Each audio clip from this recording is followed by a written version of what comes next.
আসসালামু আলাইকুম বন্ধুরা, কেমন আছেন? আল্লাহর রহমতে আলহামদুলিল্লাহ আমি অনেক ভালো আছি। বন্ধুরা, আজ আমি একটা চায়ের রেসিপি তৈরি করে আপনাদের সাথে শেয়ার করব। আজ আমি তৈরি করে দেখাবো ক্যারামেল মশলা চা। খুব সহজ পদ্ধতিতে আমি যেভাবে এই ক্যারামেল মশলা চাটা খুব সহজ পদ্ধতিতে তৈরি করি সেই রেসিপিটাই শেয়ার করব। বন্ধুরা, চা কম বেশি সকলে তৈরি করে থাকেন। যারা চা খেতে পছন্দ করেন, আশা করছি আজকের এই চায়ের রেসিপিটা সকলের কাছে খুব ভালো লাগবে। শীতের সন্ধ্যায় এরকম এক কাপ গরম গরম চা খেতে সকলেরই ভীষণ ভালো লাগে। খুব সহজেই আজ তৈরি করে দেখাবো। আশা করছি সঙ্গেই থাকবেন, পুরো রেসিপিটা দেখে সুন্দর সুন্দর কমেন্টস করে উৎসাহিত করবেন। ক্যারামেল চা যেহেতু তৈরি করব, আমি এখানে প্রথমে ক্যারামেলটা তৈরি করে নেব। ক্যারামেল তৈরি করার জন্য আমি এখানে 2 টেবিল চামচ চিনি নিয়েছি। চিনিটাকে আমি একটা প্যানে দিয়ে আমি চিনিটাকে জাল করে ক্যারামেল তৈরি করে নেব। চুলার আঁচ একেবারে মিডিয়াম টু লোতে রেখে ক্যারামেলটাকে তৈরি করে নেব। ক্যারামেল কিন্তু আমি পুড়িয়ে ফেলবো না, জাস্ট একটু কালার আসা পর্যন্ত, একটু চকলেট কালার হয়ে যাওয়া পর্যন্ত একটু নেড়ে চেড়ে জাল করে ক্যারামেলটা হয়ে গেলে এরপর আমি এখানে গরম পানি দিয়ে দিব। বন্ধুরা, একটা জিনিস খেয়াল রাখবেন, আপনারা যে কয় কাপ চা তৈরি করবেন তার থেকে 1 কাপ পরিমাণ পানি বেশি দেবেন। তো আমি এখানে 3 কাপ পরিমাণ চা তৈরি করব, যার কারণে আমি এখানে 4 কাপের মতো পানি দেব। তো এখানে আমি ক্যারামেলটা তৈরি করে নিয়েছি। চুলাটা কিন্তু আমি অফ করে দিয়েছি। সুন্দর একটা কালারও কিন্তু চলে এসেছে। এই পর্যায়ে আসার পরে আমি এখানে দিয়ে দেব গরম পানি। ফুটন্ত গরম পানি আমি পাশের চুলাতেই বসিয়ে রেখেছিলাম, সেখান থেকে আমি গরম পানি দিয়ে দেব 3 কাপ এবং লিকুইড দুধ দিয়ে দেব 1 কাপ পরিমাণ। তো বন্ধুরা দেখুন, আমি এখানে 3 কাপ পরিমাণ পানি দিয়ে দিলাম। যে কয় কাপ চা তৈরি করবেন সেই কয় কাপই পানি দিয়ে আরও কিছুটা পানি বেশি দিয়ে দিবেন। এতে করে চাটা ফুটে ওঠার পরে কিছুটা যখন কমে যাবে তখন কিন্তু চাটা খেতে ভালো লাগবে। বন্ধুরা, আমি এখানে পানিটা দিয়ে দিলাম।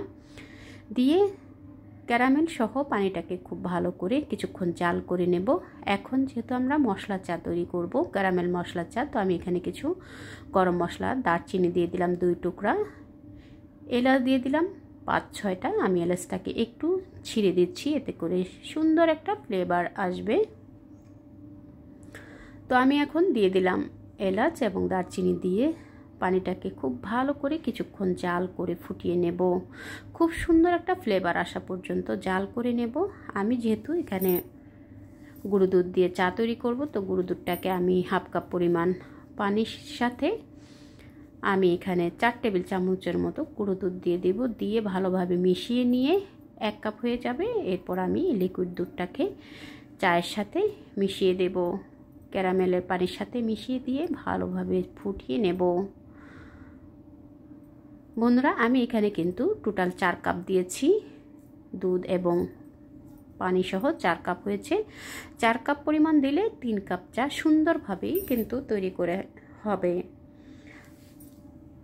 এখন আমি ভালোভাবে জাল করে ফুটিয়ে নেব। খুব সুন্দর একটা ফ্লেভার আসা পর্যন্ত জাল করে নেব।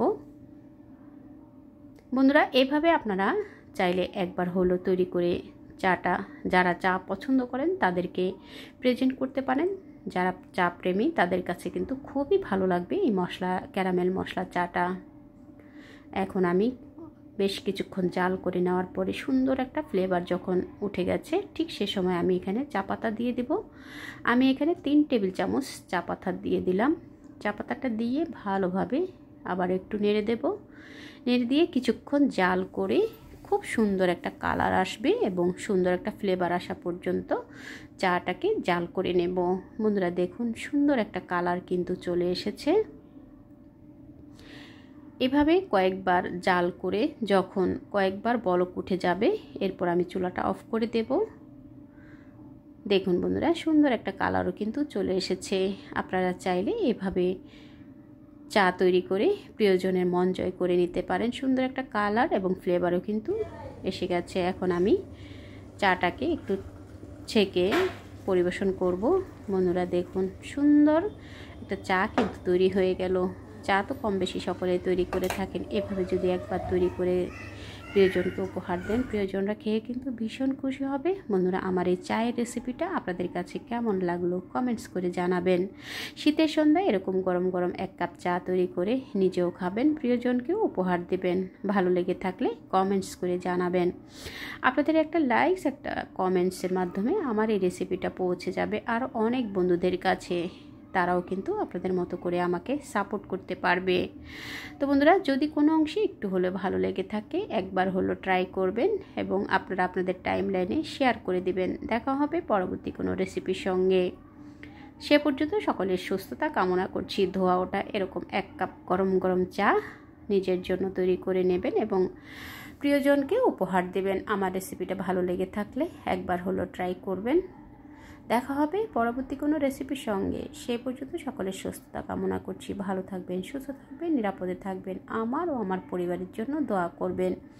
পরবর্তী রেসিপি দেখার আমন্ত্রণ রইল। দেখা হবে পরবর্তী রেসিপিতে। আল্লাহ হাফেজ।